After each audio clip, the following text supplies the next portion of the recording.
मित्रों, स्वागत है कृष्णा वाणी चैनल पर। मित्रों, स्त्रियां गर्भवती क्यों होती हैं? आपको पता है कि संसार की समस्त स्त्रियां गर्भवती किस श्राप के कारण होती हैं? मित्रों, आज हम जानेंगे कि वह कौन से आर्षि मुनि थे जिन्होंने समस्त स्त्री जाति को श्राप दिया था। इसे मैं आपको एक कथा के माध्यम से बताऊंगा। मित्रों, आपसे विनम्र निवेदन है कि चैनल पर नए हैं तो चैनल को सब्सक्राइब अवश्य करें। एक समय की बात है, भगवान भोलेनाथ अपने कैलाश पर्वत पर विराजमान होते हैं। तब उनके पास माता सीता आती है और कहती हैं, हे भोलेनाथ, आज मेरे मन में एक प्रश्न की जिज्ञासा हो रही थी, इसीलिए आपके पास एक प्रश्न के उद्देश्य से आई हूं। तब भोलेनाथ कहते हैं कि हे सीता, बताओ वह कौन सा प्रश्न है? तब सीता कहती हैं कि हे भोलेनाथ, हे चराचर जगत के स्वामी, मेरा प्रश्न यह है कि वह कौन से मुनि थे जिन्होंने कल युग की स्त्री को ही गर्भ धारण करने का श्राप दिया। देवी सीता आगे कहती हैं कि स्त्रियों में ही गर्भ की उत्पत्ति क्यों होती है? संसार में केवल स्त्रियां ही गर्भ धारण क्यों करती हैं? इसके पीछे का क्या कारण है? प्रभु, मेरे मन में जानने की बहुत इच्छा हो रही है। यह कष्ट केवल स्त्रियों को ही क्यों सहन करना पड़ता है? यह बात सुनकर भगवान भोलेनाथ कहते हैं कि हे सीता, यह प्रश्न प्रत्येक कलयुग की स्त्री को जानना अत्यंत महत्वपूर्ण है, क्योंकि पहले ऐसा नहीं था।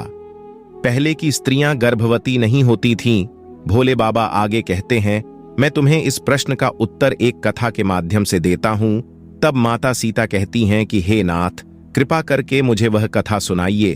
तब भगवान भोलेनाथ कहते हैं, ठीक है, मैं तुम्हें वह कथा सुनाता हूं, लेकिन इस कथा को तुम्हें पूरा सुनना होगा, क्योंकि आधा अधूरा ज्ञान विष के समान होता है। तब माता सीता कहती हैं कि हे भोलेनाथ, मैं इस कथा को पूरा सुनूंगी। तब भोलेनाथ कहते हैं कि इस कथा को सुनने मात्र से ही मैं सभी पाप नष्ट कर देता हूं। जो इस कथा का श्रवण सच्चे मन से करता है, उसका अवश्य ही उद्धार होगा। भगवान भोलेनाथ अब उस कथा को कहना प्रारंभ करते हैं और कहते हैं कि हे देवी पार्वती, एक समय की बात है, ब्रह्मदेव ने समस्त सृष्टि की रचना की है। ब्रह्मदेव ने अपने मन से तथा शरीर के अलग अलग अंगों से अनेक प्रकार के मुनियों की रचना की है, तथा अनेक सुंदर सुंदर अप्सराओं, गंधर्व तथा देवताओं की भी रचना की है। ब्रह्मदेव ने ही स्त्रियों को सौंदर्य और चंचलता प्रदान की है। परंतु एक समय की बात है, आर्षि पुलत्स्य का जन्म ब्रह्मा के कान से हुआ है। पुलत्स्य ब्रह्मा के मानस पुत्रों में से एक है। ब्रह्मा ने पुल्य को अनेक प्रकार की विद्या प्रदान की तथा पुल्य के प्रकट होने का उद्देश्य उन्हें समझाया। फिर ब्रह्मा ने पुल्य को संसार के कल्याण के लिए तपस्या करने का उत्तम कार्य सौंप दिया।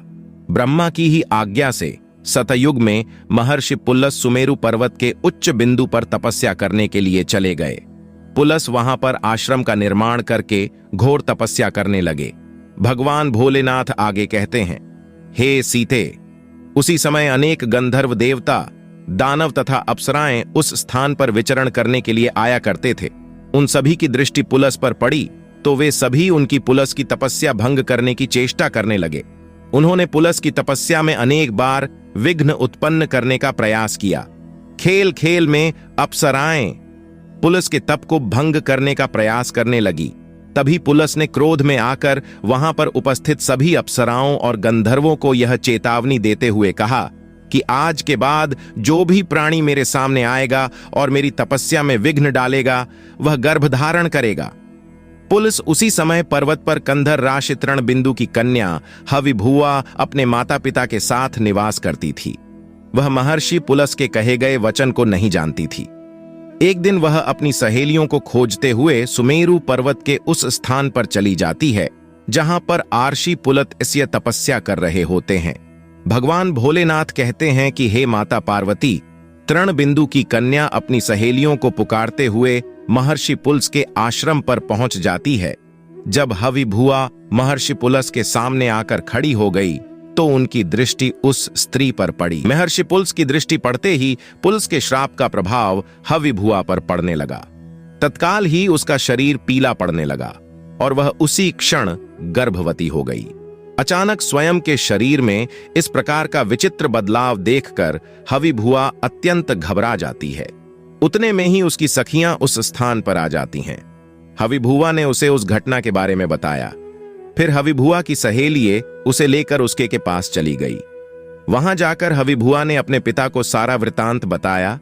तब अपनी पुत्री की यह बात सुनकर महर्षि बिंदु को बड़ा दुख हुआ। तब उन्होंने ध्यान लगाकर सब कुछ देख लिया। तब उन्हें पता चला कि महर्षि पुलस के द्वारा श्राप दिए जाने पर उनकी पुत्री गर्भवती हो गई है।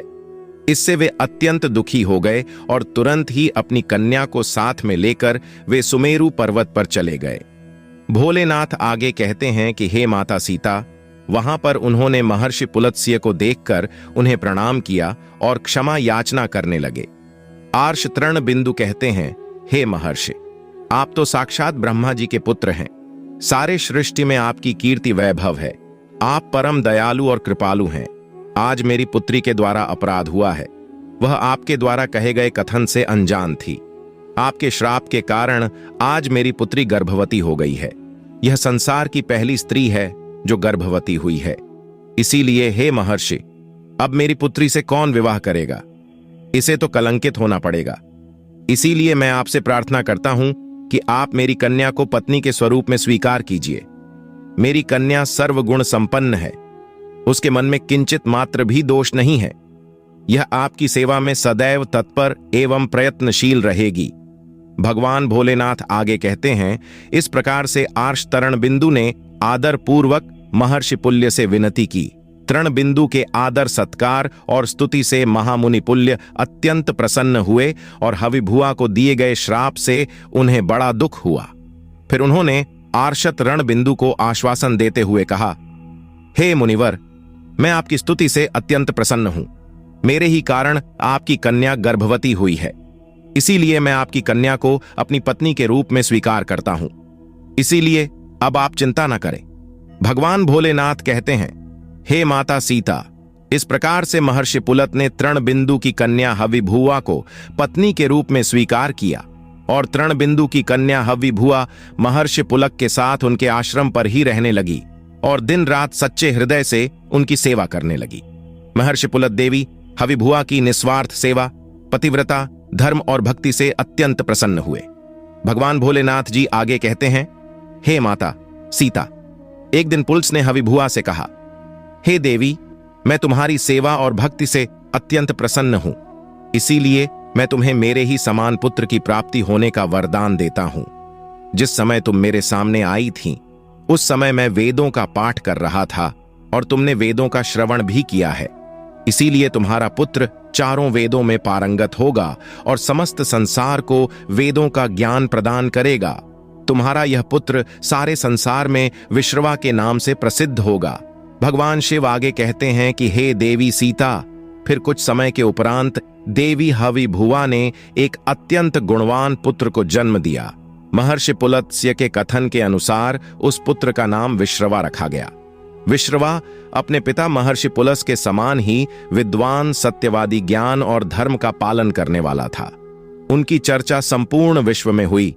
उनकी कीर्ति और महानता को देखकर महर्षि भारद्वाज ने अपनी पुत्री ईडविला का विवाह उनके साथ कर दिया।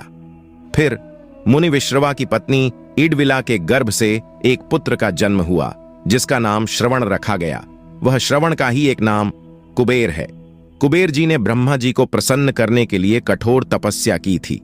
फिर कुबेर की तपस्या से प्रसन्न होकर ब्रह्मदेव ने उन्हें वरदान में उन्हें उत्तर दिशा का स्वामी तथा धन का अध्यक्ष बना दिया।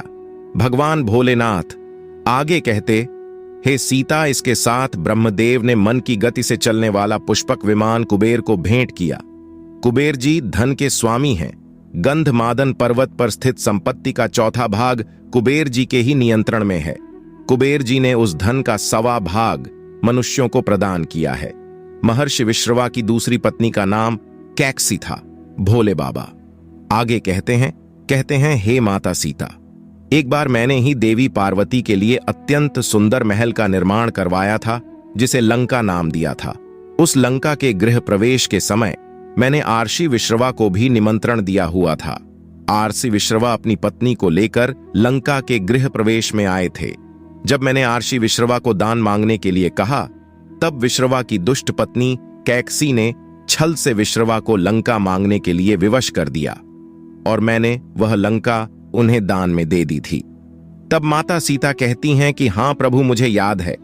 तब भगवान भोलेनाथ माता सीता से यह भी पूछते हैं कि क्या आपको यह भी याद है कि देवी पार्वती ने क्रोध में आकर कैकसी को श्राप दिया था और श्राप देते हुए कहा कि आज तुमने मेरे पति से जिस सोने की लंका को मांगा है, एक दिन यही तुम्हारी सोने की लंका को जलकर भस्म हो जाएगा। तब देवी सीता कहती हैं कि हे प्रभु, मुझे याद है।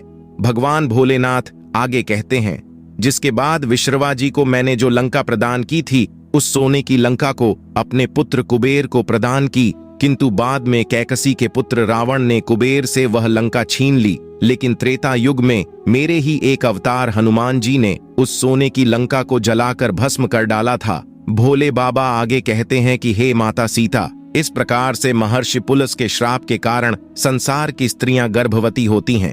ब्रह्मा जी ने संसार की समस्त स्त्रियों को पुरुषों से भी अधिक सहनशील बनाया है। उनमें हर दुख को सहन करने की क्षमता पुरुषों से अधिक है। इसीलिए स्त्री की रचना करने में ब्रह्मा को सबसे अधिक समय लगा। गर्भधारण करना यह स्त्रियों के लिए श्राप रूपी वरदान ही है।